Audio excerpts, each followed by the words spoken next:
think you're tough enough for the pirate life? Here's a reality check. The average pirate consumed something daily that would put you in the hospital within hours.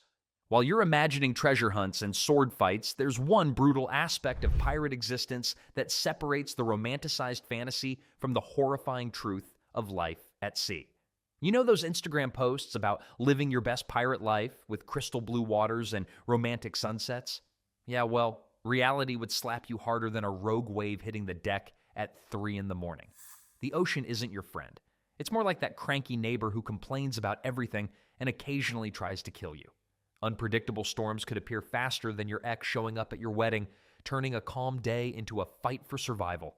We're talking about waves tall enough to make skyscrapers look modest, 30 to 40 feet of pure liquid fury crashing down on a wooden ship that suddenly feels about as sturdy as a matchstick house. But here's what really gets you: the constant motion. Ever tried living on a carnival ride that never stops? That's your new reality. The ship rocks side to side, forward and back, 24/7. Your morning coffee becomes a projectile. Walking to the bathroom turns into an Olympic sport. Sleep? Good luck with that when you're being tossed around like dice in a cup. Then there's seasickness, the great equalizer that doesn't care how tough you think you are. Even hardened sailors would spend their first weeks hanging over the rail, painting the ocean green. Your stomach churns worse than a butter machine operated by an angry toddler. The smell of salt water mixed with, well, let's just say it doesn't improve the situation. And speaking of smell, forget about those land-based luxuries you take for granted. No hot showers, no soft beds, no climate control. Your new bedroom is a hammock in a cramped space with 20 other guys who haven't bathed in months. The closest thing to air freshener is hoping the wind blows the right direction. Here's a fun fact that'll make you appreciate your morning commute. Shipwrecks were so common that experienced pirates considered it a matter of when, not if. Every storm brought real odds of becoming fish food. The wooden ships of the 1600s weren't exactly built with safety regulations in mind. Most people today get dizzy just watching those shaky home videos on their phones. Now multiply that by 1,000 and add the constant threat of drowning. Still thinking pirate life sounds adventurous? Well, if somehow you managed to find your sea legs and survive the oceanic roller coaster, you'd face an even grimmer reality. Because staying alive meant dealing with provisions that would make prison food look like a 5-star restaurant. Forget gourmet meals or your favorite takeout. Pirate cuisine was basically hardtack and salt. Hardtack, by the way, was a cracker, so tough it could double as a weapon. I'm talking about biscuits that were literally harder than most rocks you'd find on a beach. Water? Well, that's where things got really interesting. Pirates didn't exactly have bottled water delivery services in the middle of the Atlantic. Fresh water was more precious than gold, and captains rationed it like they were running a desert survival camp. 2 pints a day if you were lucky. That's less water than most people use brushing their teeth nowadays. But here's the kicker. Stored water went bad fast. We're talking green, slimy, mosquito-infested nastiness that would make a gas station restroom look appetizing. So what did they do? They drank rum, ale, or wine instead. Sounds fun until you realize you're basically dehydrated and drunk 24/7 while trying to climb ship rigging in a storm. The meat situation was equally appetizing. Salt pork and beef that had been preserved so heavily, it was basically leather jerky. Sailors called it salt horse because, well, nobody was entirely sure what animal it came from originally. Chewing this stuff was like gnawing on a boot, if boots were saltier than the Dead Sea. Then there's the bug problem. Weevils loved hardtack more than pirates loved treasure. Smart sailors learned to tap their biscuits on the table first, waiting for the little critters to crawl out. The really experienced ones just ate them anyway. Extra protein, they figured. Fresh vegetables? What fresh vegetables? Scurvy became so common that losing teeth was basically a pirate fashion statement. Your gums would swell up, old wounds would reopen, and you'd feel weaker than a newborn kitten. About half the crew on long voyages dealt with this delightful condition. Fishing helped sometimes, but casting a line while dodging cannon fire wasn't exactly relaxing. Shore expeditions for fresh food meant risking your neck in hostile territory, possibly facing angry locals who weren't thrilled about pirates raiding their chicken coops. The galley, that's ship talk for kitchen, was basically a wooden box with a fire pit. Cooking meant balancing pots on a swaying ship while trying not to set everything ablaze. Gordon Ramsay would have had a complete meltdown. Most pirates lost significant weight during long voyages. Not exactly the kind of diet plan anyone would recommend, but malnutrition was just the beginning of their health problems. Those cramped quarters that seemed cozy in movies, well, they were actually floating petri dishes of death. Pirates lived packed together like sardines, sharing everything from meals to, well, let's just say personal hygiene wasn't exactly a priority back then. Dysentery hit ships faster than gossip spreads at a church potluck. One crew member gets sick, and within days, half the ship is doubled over with stomach cramps that would make a grown man cry for his mother. The problem wasn't just the close quarters, it was everything. Contaminated. Old water, spoiled food, and sanitation practices that would horrify a medieval peasant. But here's where it gets really nasty. A simple cut on your hand could become your death sentence. No antibiotics, no proper antiseptics, just some rum poured on the wound if you were lucky. Most pirates just wrapped dirty cloth around injuries and hoped for the best. Spoiler alert, hope wasn't much of a medical strategy. Scurvy alone knocked out entire crews. Your gums start bleeding, your teeth fall out, and old wounds reopen like some horror movie special effect. Pirates called it the sailor's curse. But really, it was just vitamin C deficiency doing its thing. Try explaining that to a guy whose leg wound from 6 months ago just started bleeding again. Then there's the psychological nightmare nobody talks about. Watching your crewmates die one by one from diseases you can't even pronounce, let alone cure. The ship's doctor, if you could call him that, usually knew as much about medicine as a modern teenager knows about rotary phones. Fever was particularly brutal. No thermometers, no understanding of infection, just a burning hot pirate writhing in his hammock while everyone else tried to stay as far away as possible. Some crews threw sick members overboard before they even died, figuring it was more merciful than letting them suffer. Talk about tough love. The really twisted part? Pirates developed the most bizarre superstitions around illness. Some believed wearing a dead man's shirt would protect them from disease. Others thought crossing their eyes during a storm would ward off sickness. These weren't stupid men. They were just desperate people grasping at any solution that might work. Disease killed more pirates than all the naval battles, sword fights, and executions combined. It was the silent assassin that didn't care how tough you were or how fast you could swing a cutlass. But even if you somehow survived the floating disease factory, you still had to worry about something far more dangerous than any virus. Naval battles weren't the swashbuckling dance you see in movies. They were absolute chaos wrapped in gunpowder smoke and screaming metal.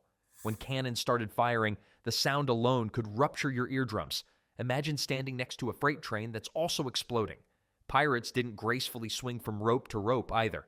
Most of them were stumbling around a blood-soaked deck, trying not to trip over their own intestines. The weapons themselves were designed for maximum carnage. Cannons fired everything from iron balls to bags of scrap metal that turned human bodies into confetti. A single cannonball could take out 5 men standing in a row. And that was considered a good shot. Pirates preferred grape shot, which was basically a giant shotgun blast that shredded everything in its path like a medieval blender. But here's the kicker. Most battles lasted hours, not minutes. Your adrenaline would spike for the first 20 minutes, then you'd spend the next 3 hours in pure survival mode.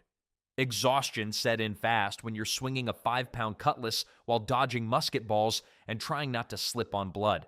It's like CrossFit, except people are actively trying to kill you. The close quarters combat was even worse than the artillery exchanges. Cutlass fighting wasn't about fancy sword work. It was about hacking your opponent to pieces before he did the same to you. These weren't precision instruments either. Most cutlasses were dull, heavy chunks of metal that required brute force to be effective. Think of it like fighting with a machete that's been used to clear jungle brush for 6 months. Medical attention during battle? Forget about it.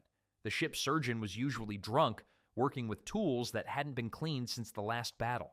Getting wounded meant hoping you'd pass out from blood loss before the doctor started sawing.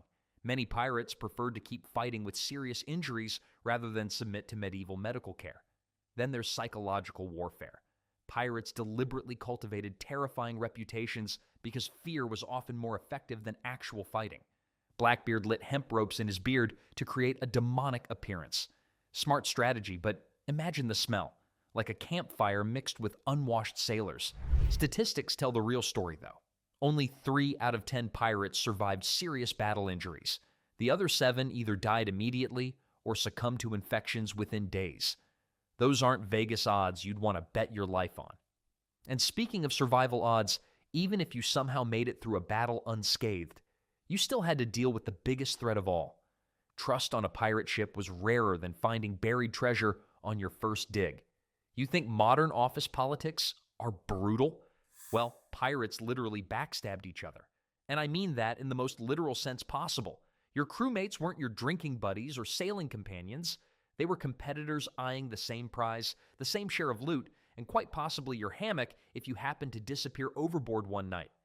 Paranoia wasn't a personality flaw among pirates, it was a survival skill. The Articles of Agreement served as the only thing preventing total chaos. These weren't suggestions written on parchment by some maritime HR department. Break these rules, you'd face punishments that made detention look like a spa day. Stealing from fellow crew members could earn you marooning on a deserted island. That's corporate downsizing with a tropical twist nobody wanted. But here's where it gets really interesting. Pirates actually voted on major decisions, making them surprisingly democratic for their time. Sounds progressive, right? Wrong. This democracy came with a deadly catch. If the crew didn't like your performance as captain, they'd vote you out permanently. And by permanently, I don't mean a golden parachute and pension benefits. The phrase honor among thieves clearly hadn't reached pirate ships yet. Crew members would sell each other out faster than you could say pieces of 8. Information about hidden treasure, planned mutinies, or escape routes became valuable currency. Your bunkmate today could be testifying against you tomorrow at your trial. Then there's the whole mutiny situation.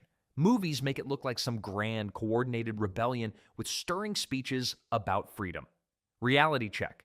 Most mutinies were messy affairs driven by hunger, fear, or plain old greed. One day you're sharing rum with your shipmates. The next day, half of them are plotting to throw you to the sharks. Leadership positions were constantly up for grabs through violent coups. Think climbing the corporate ladder is competitive? Try doing it when the rungs are made of cutlass blades and the only severance package is actual severance of limbs. The crew hierarchy shifted like sand in an hourglass. Today's trusted quartermaster could become tomorrow's enemy, depending on wind direction, rum supplies, or who got the bigger share of the last raid. Personal grudges festered in the salty air like infected wounds. Makes sense, right? When your entire livelihood depends on illegal activities and splitting stolen goods, team-building exercises weren't exactly on the agenda. Speaking of team building, wait until you hear about what happened when the authorities finally caught up with these floating fraternities of felons. Being constantly hunted changes everything about how you live. Every sunrise brought the possibility that today would be your last day breathing free air. Naval forces treated pirate hunting like a full-time career. The Royal Navy alone had over 200 ships dedicated to hunting pirates by 1720. These weren't amateur weekend warriors. They were professional killers with government paychecks and zero sympathy for your entrepreneurial spirit. Well, the bounties made it even worse. A successful pirate captain could have a price on his head worth more than most people earned in 5 lifetimes. Blackbeard's bounty was worth about $500,000 in today's money. Makes sense why every fortune hunter from Port Royal to Boston wanted his head on a stick, right? But here's the really twisted part. Other pirates would sell you out too. Honor among thieves? That's Hollywood nonsense. When your own crewmate could retire rich by turning you in, sleeping became a luxury few could afford. Pirates literally had to sleep with one eye open. And I'm not speaking metaphorically. The pursuit never stopped. Ever. Naval ships could track you for months across the Caribbean, following rumors and testimonies from terrified merchants. They had networks of informants in every port, tavern, and brothel. Your morning coffee might come from someone who'd already sent word about your location to the authorities. Then there's the psychological torture of it all. Living on the run sounds adventurous until you realize it means never relaxing, never trusting anyone completely, never staying anywhere long enough to call it home. Modern witness protection programs look like luxury vacations compared to pirate life. Capture meant trial, and pirate trials were basically theatrical performances with predetermined endings. The average pirate trial lasted about 2 hours. 2 hours to decide whether you'd hang or, well, you'd hang. The justice system had all the fairness of a rigged carnival game. And the weird part is, many pirates actually turned themselves in eventually. The constant stress, the paranoia, the knowledge that every day could be your last, it broke people. Some famous pirates literally walked into governors' offices and surrendered, hoping for mercy they rarely received. Even successful pirates who managed to retire faced decades of looking over their shoulders. Former crew members with grudges, bounty hunters who never gave up, naval officers who made catching you their personal mission. Retirement didn't mean the hunting stopped. This relentless pursuit created a different kind of prison than any jail cell. But the mental toll of living as a perpetual target was nothing compared to what daily pirate life actually looked like. Here's the brutal truth nobody wants to admit about pirate treasure. Most of it was complete garbage. While Hollywood shows pirates diving into chests overflowing with gold doubloons, the reality was closer to finding a $20 bill in your old jeans pocket. Exciting? Maybe for 5 seconds. The average pirate raid netted about as much wealth as a modern-day garage sale. Think I'm joking? Records from captured pirate ships show most hauls consisted of basic supplies, worn clothing, and maybe enough coin to buy a decent meal. One infamous raid on a Spanish merchant vessel yielded exactly 3 silver pieces and a barrel of pickled fish. That's like robbing a bank and walking away with loose change and someone's leftover lunch. But wait, it gets worse. Pirates had to split everything according to strict ship articles. The captain typically received 2 shares, skilled crew members got 1.5, and regular pirates scraped by with a single portion. After dividing that pathetic haul among 30 crew members, each pirate walked away with roughly enough money to buy a loaf of bread. Makes your minimum wage job look pretty appealing, doesn't it? Even when pirates did strike it rich, the money vanished faster than free pizza at a college dorm. Port cities were expensive, especially when you're buying rounds for everyone and living like tomorrow might bring the hangman's noose. Most pirates blew their earnings within days of reaching shore, spending wildly on alcohol, gambling, and other questionable entertainment. Then there's the leadership nightmare. Pirate captains faced constant threats of mutiny from crew members who thought they could do better.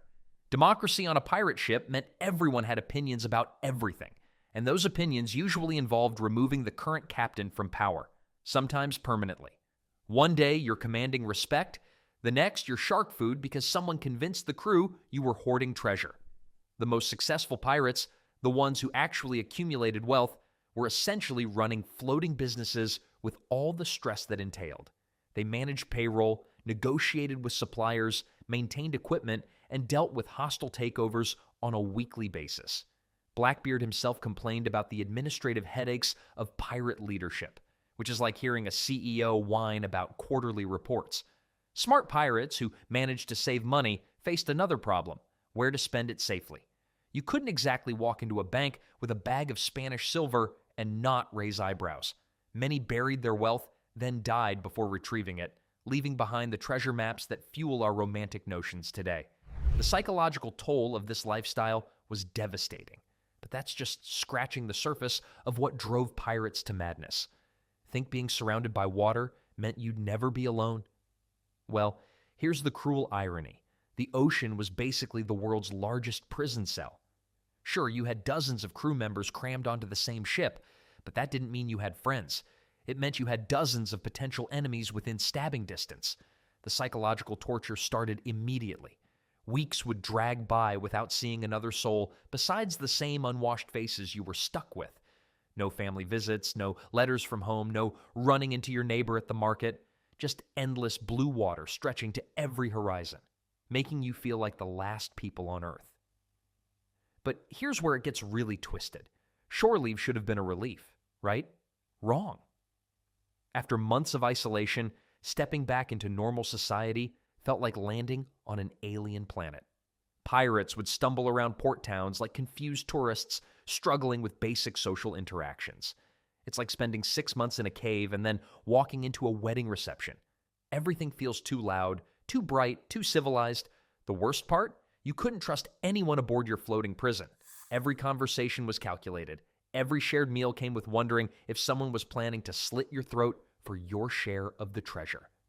Friendship became a luxury nobody could afford because today's buddy might be tomorrow's mutineer. Pirates created their own bizarre social bubble, completely cut off from the real world. They developed their own slang, their own twisted sense of humor, their own warped moral code. It was like joining the world's most dangerous cult, except the cult happened to be floating in the middle of nowhere. The isolation drove men to madness faster than scurvy rotted their teeth. Some pirates started talking to imaginary companions. Others became obsessed with meaningless rituals like counting cannonballs or arranging rope knots. One famous pirate captain reportedly had full conversations with his pet parrot. And the scary part is, that was probably the healthiest relationship on the ship. Modern people complain about being lonely when their internet goes down for an hour. Pirates faced months of genuine isolation that would make solitary confinement look like a social gathering. The human mind wasn't built for that level of disconnection from civilization. And let's not forget the crushing realization that this wasn't temporary. There was no vacation time, no weekend breaks, no calling in sick to spend time with family. This was your life now, floating in an endless blue desert with people who'd sell you out for a handful of coins. The sea didn't just isolate your body from land, it isolated your soul from humanity itself.